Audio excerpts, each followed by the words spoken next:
Derek, it's been a while since we've had a catch up, so let's just bring Lathers up to speed with everything that's going on at your level at this club. Let's start with obviously the big news is we took a trip over to Las Vegas. Do you want to tell fans about why you did that, what you hope to achieve there, and what you actually did achieve while you were there? Yeah, I just wanted to go and have a look. I mean, it was a big statement by Wigan and Warrington and for Rugby League to get involved in, something big that went on the previous year. I think quite a few Super League fans and other Rugby League fans went over. And it was suggested to me by Rodri at RO Commercial that, club owners, if they can get out there and engage with the fans and just show it to be more than the two clubs that were there. So it was just about creating a bit of noise and having a bit of fun, and it turned into giving our fans that were out there a good time. And you definitely did that. Obviously, I went along with you to capture it all, and there were so many Leaf fans. I was shocked myself how many, and there really was some incredible experiences there. Yeah, it was great. I mean, I saw fans from Batley, Workington Town, Halifax, Keighley. But I was literally, I mean, there was a massive turnout from Wigan and Warrington, and I think actually Super League shirts was far more visible, you'll agree yourself, than anything from NRL really. And the number of families that was over there was great. But to see so many Leaf fans, I was like absolutely gobsmacked. And we still got 8,100 here playing Catalan with a couple of hundred over in Vegas. So yeah, we had some good fun. We managed to get a little bar that we got the game on, and there was some good banter in there when Catalan scored, and the Wigan contingency had a bit of fun, only for it to get turned down by the ref. So we had a good laugh and ended up in Club Omnia. Wow, what a night. And just so happened as we was about to do the Harley riding, Big Sam happened to be in the cubicle at the side of me, in the bathroom, and I was, come on Sam, jump on here, let's ride this in and have a bit of a laugh. And that's what it was, it's just a bit of fun, and those are the things that should be championed. I was a bit surprised to see him get criticised for that, because he was there. I think his mates with the DJ Fisher, so he was in his owners area, and he to say he was like smashed or whatever was a bit poor really, because he certainly wasn't. I was. I mean, I was obviously, again, I was there, and he wasn't just in DJ Fisher's box, he also came down into our booth and he took time to speak to every fan that was there. Yeah. Loads of Warrington fans were there, loads of Wigan fans, and he took time to speak to all of them and get pictures with all of them. Yeah, he did, and a few of the Warrington players came into our booth as well, so it's rugby leagues like that. It's the fact that you can have all those fans together in the same place and have banter and all the shirts, that's what makes it so special. So of course that extends to players and owners and coaches all having a good time together, and that's what happened. It was a great laugh in there, and we finished it off with your favourite day, I think, in the pool party the day after, and I've never seen as many broken people on a flight going home, and it's the first time I've been on one where as soon as the seatbelt sign's gone off, I'm up and I'm laid down, and I'm asleep until we landed actually. No alcohol on a plane. And the big question that all fans are asking is, will Lee be there next year, or will we be submitting an interest for next year? For me, no. I thought it was great. I enjoyed it. I thought Wigan and Warrington put on a good spectacle. I thought there was some good rugby. There was some good moments in the rugby. I felt like we came across as a bit of a poor relation. If you're trying to grow the game and you're trying to attract an American audience, then that audience will be directed towards the NRL, and we'll see that as the thing to watch and not Super League, because it was as if the noise all got turned up after our game. We had a flyover of fighter planes, we had national anthems, the music went up, a bit more sort of party ramp up really, and there was a lack of visibility of anything to direct you to watch, say, Super League Plus or Sky. I think there was an opportunity missed on having our game. We had to go and find somewhere we could plug our laptop in to watch it, rather than having Super League Plus prominent out there. So I didn't think it was particularly great in that regard. I think it would have been better in between the two NRL games, but I understand the decision on timing for things like that. I think the women's game was damaging. to our women's game and to the players. It was a complete mismatch. Athletes of the standard that the Australians have at that level is impressive. And I think ours are impressive in their own right, but when compared to that, it wasn't a good look, and I think that deflated the day. So 4 games felt too many as well. But for me, the big thing, I understand the NRL. NRL, casinos are a big part of NRL clubs. They raise a lot of money from those, and there's kind of an affiliation to gambling. So you can see the link of Australians wanting to go to Vegas, the gambling capital of the world, and interact the rugby with it, get that return on people going back to Australia and doing the same. Whereas I think rugby league in the UK and in particular Super League and the Championship is very much a family sport. Our stadium's full of families and young people. So Las Vegas is casinos and venues that I wouldn't name, that some people would say are a bit unsavoury. So, and it's difficult for families to spend time there because there's not places you can really go together as a family. Everything's obviously over 21, so even people who can drink over here at 18, can't go in those type of places. So I'm not really sure it's a fit for us. And also the big overriding factor for me would be that we've got 6,500 members, and most likely 70% of them wouldn't be able to go and do that. And those that do, when you get there, it's so incredibly expensive. So a lot of people would stretch themselves, and the money they've got to spend on rugby league in a year can probably be better spent in our own economy rather than that of Las Vegas. So for me, we won't be making a bid to play there. I do think that we should promote the game outside of the UK, though. I think we can go a bit closer to home in places like Dublin, Amsterdam. Someone went with a friendly, Spain, Portugal, those sort of things. I think are a better place, and detract ourselves from the NRL and don't be the smaller brother or smaller sister in the scheme of things, and go and promote our game in its own right. So I'll let Labby and the lads know that next year it's just me, you and Juicy again. That's great. So let's just bring things a bit closer to home then. Obviously, while we were away and since we've been back, there's been a lot of headlines around changes at the RFL, and your name's come up a lot on that. Do you just want to talk people through what's happened there, why, and sort of the future plans for that? Yeah, look, it's it's been a difficult thing, and it's not been something I've enjoyed doing whatsoever. There's been a lot of talk around me saying about ultimate rugby and things being different. I've just seen as an owner the decline in income from the centre, the pressures on us as owners of Super League clubs and even Championship and Championship 1 clubs, with receiving less and less money, and the game becoming more and more difficult to fund. So whilst all the income's gone down, the salary cap hasn't gone down, the pressure's just been left upon the owners. And that's just one part of it. There's various other factors that I've been outspoken about. So it felt better to try and change what already exists than try and start something from scratch, because the game's far bigger than Super League. Encompasses a lot of areas right through from grassroots, and we're such an inclusive sport, which is so important with women's rugby league, wheelchair, LDRL, PDRL. So there's much more to it, and to just break away and have an ultimate rugby sort of scenario, if it had to come to that, it wouldn't really be ideal, because the rest of the game still needs looking after. So it would have been factored in terms of funding a governing body.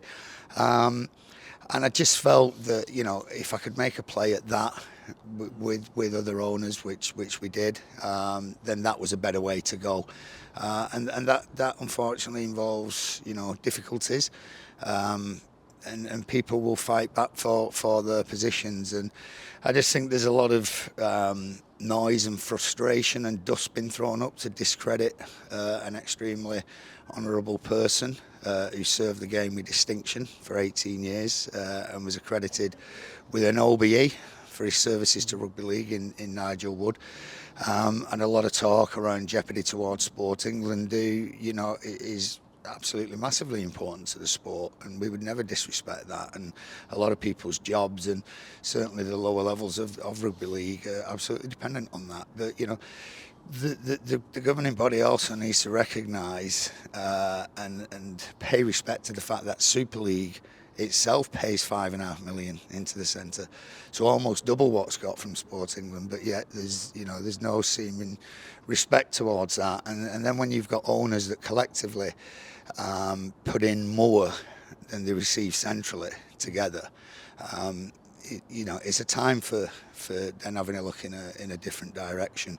And I just think the sort of resistance that's been put to that and the way some things have been done hasn't been great. But I'm one of those people that wants to start something, and I see it through. And my intentions and those of all the clubs that supported the Super League owners' views, are the vast majority of them, mandated myself and Gary Etherington to do a job and see it through, and that's what we've done. And you mentioned there being outspoken, and no less than yesterday you were talking about there was an opportunity for an interview with the broadcaster that was taken away, and you had something that you wanted to say there. Could you just talk about what happened there and what it was you wanted to talk about?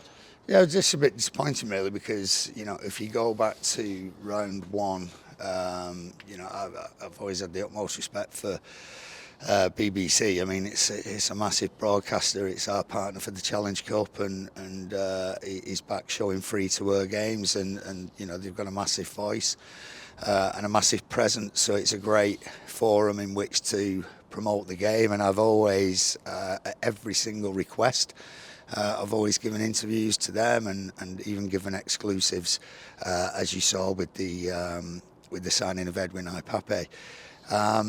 And I don't think I've ever asked if I could be interviewed. It's always been the other way around. So at round one, pre-Wigan game, I was asked to go on. I just thought it was to talk about Wigan.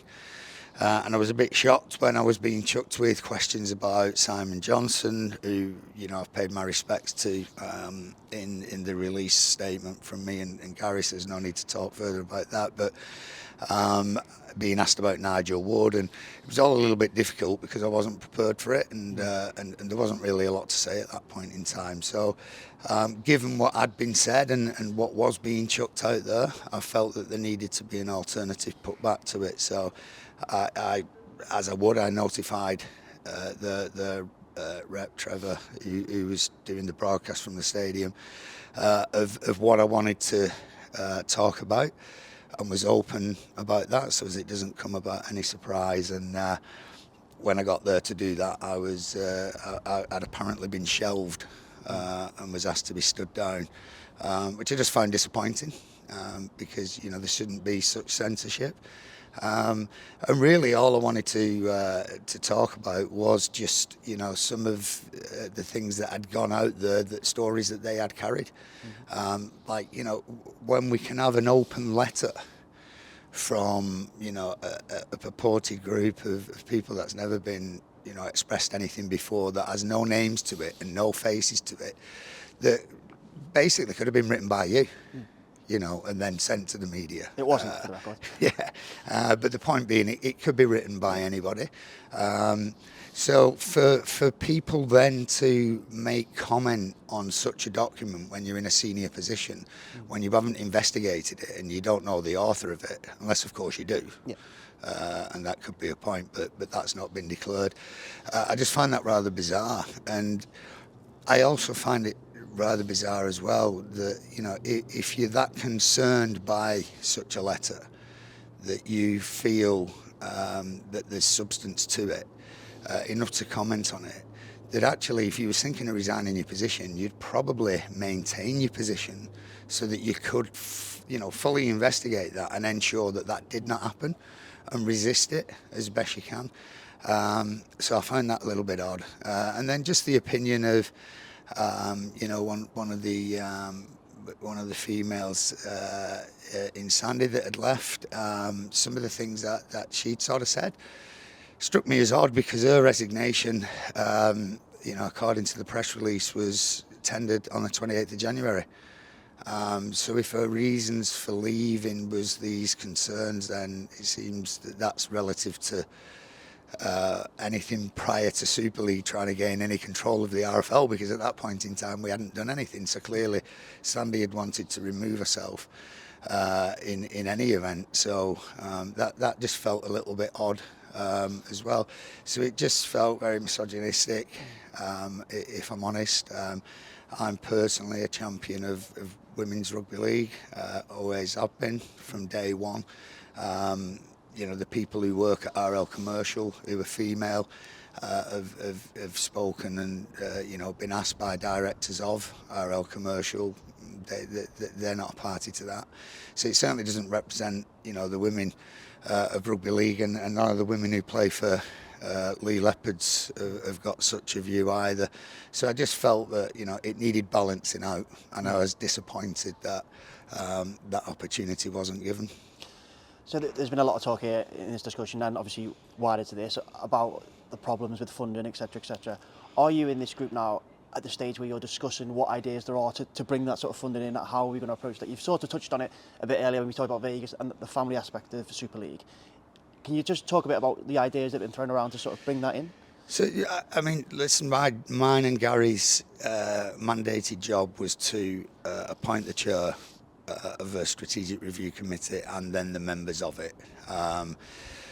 We was always clear because the owners of Super League were always clear. I think actually it was Simon at Warrington that first mentioned Nigel Wood in a meeting that I wasn't present at, that took place in Wigan, and other people discussed things, and when it came to it, that was who he was mandated to work towards putting into that position. So that was a given. That wasn't any sort of individual choice. That was a collective supported choice. And the proxies that went in from the Championship and Championship 1 clubs as well as Super League were all aware of that. So Nigel goes in from a position of support.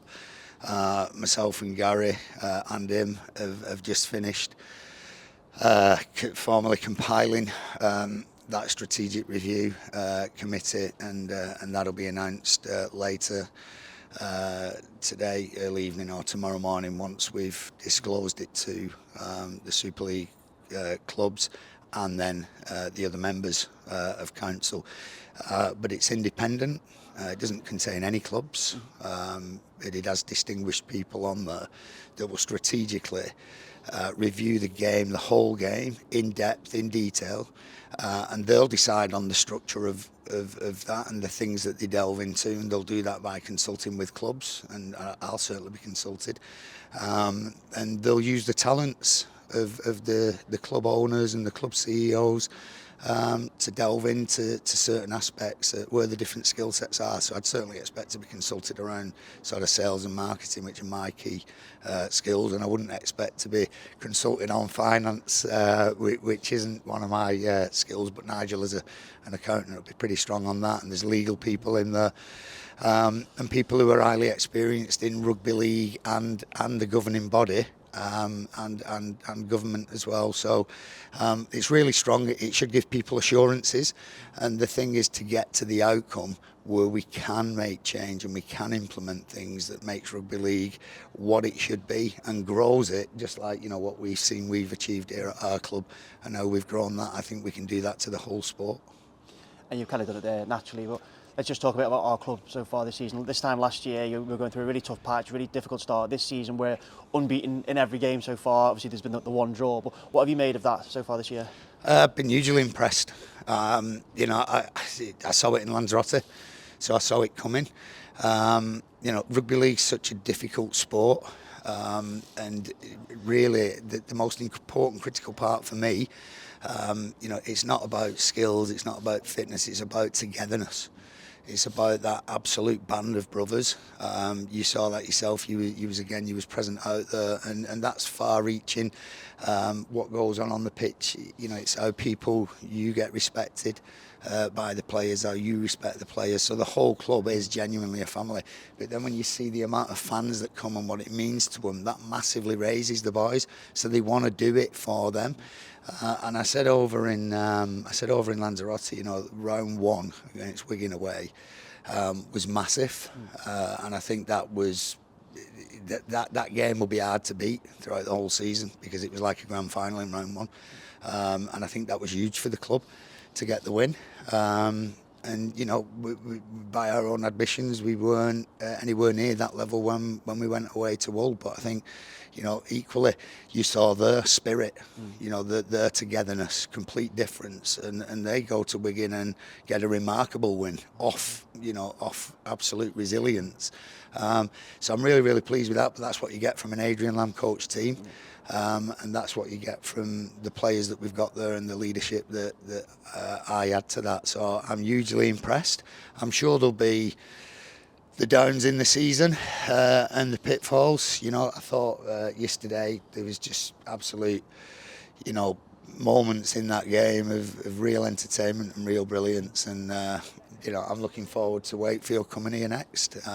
They've done great. I love what Matt Ellis has done at Wakefield. I'm looking forward to them coming. I'm looking forward to getting our lasers and all our stuff that we've got on in the dark and really put a good show on.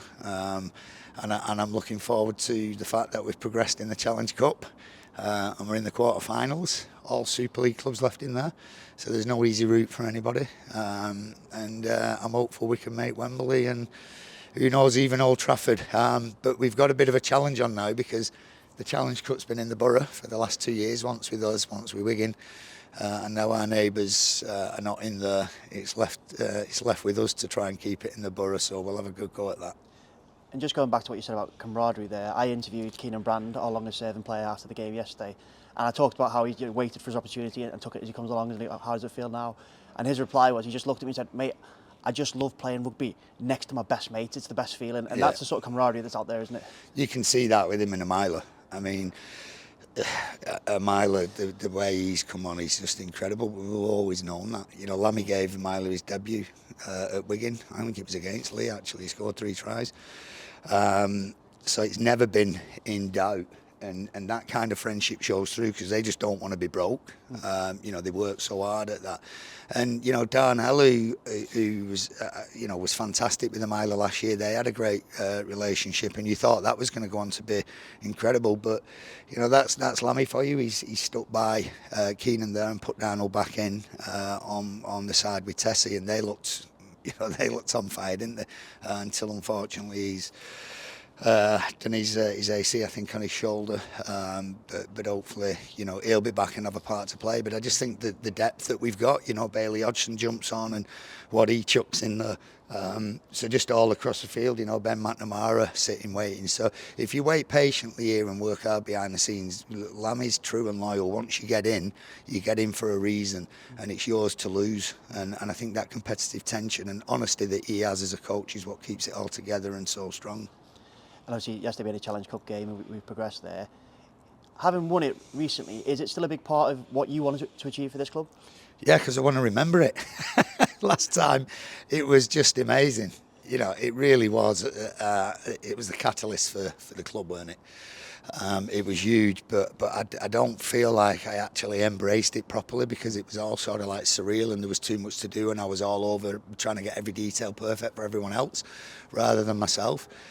So you learn from these things, so a team like Wigan who go there so often, it's just sort of second nature to do. So it won't be like that a second time round, but it would be a lot easier and a lot better and more enjoyable. But if you gave me the choice, I'd rather get to Old Trafford.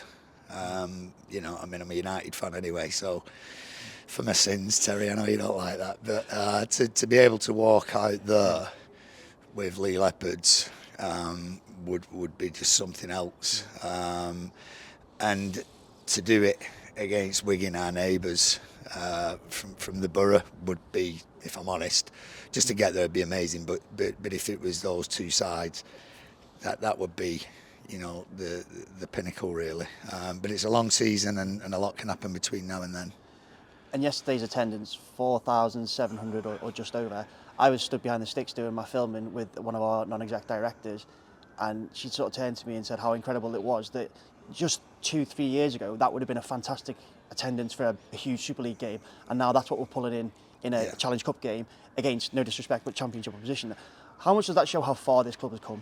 Well, in 2013, when I got back involved here and the club was facing a potential winding up order from HMRC, it was Batley we played, and there was 1,300 on. So it's incredible to pull an all-pay, non-membership entry gate against a championship team of close to 5,000 is a massive sign, and that's what motivates me.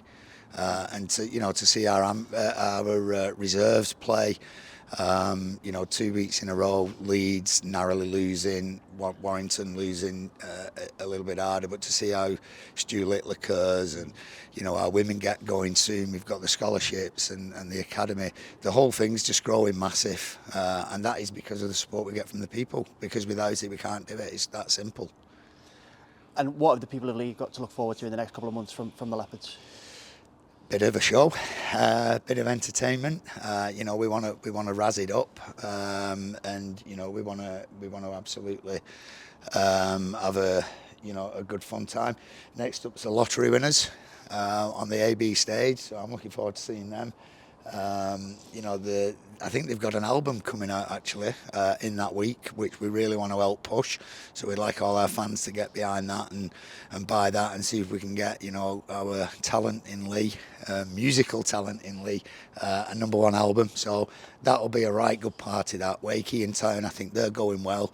The new back up into Super League, so I'm sure they'll be coming here in numbers and looking to do a job. And we'll have a good old shindig to the lottery winners, and then we'll get some fireworks and stuff on, and then the guys can let the explosive action happen on the pitch and see which team wins. So that's definitely one to get down to.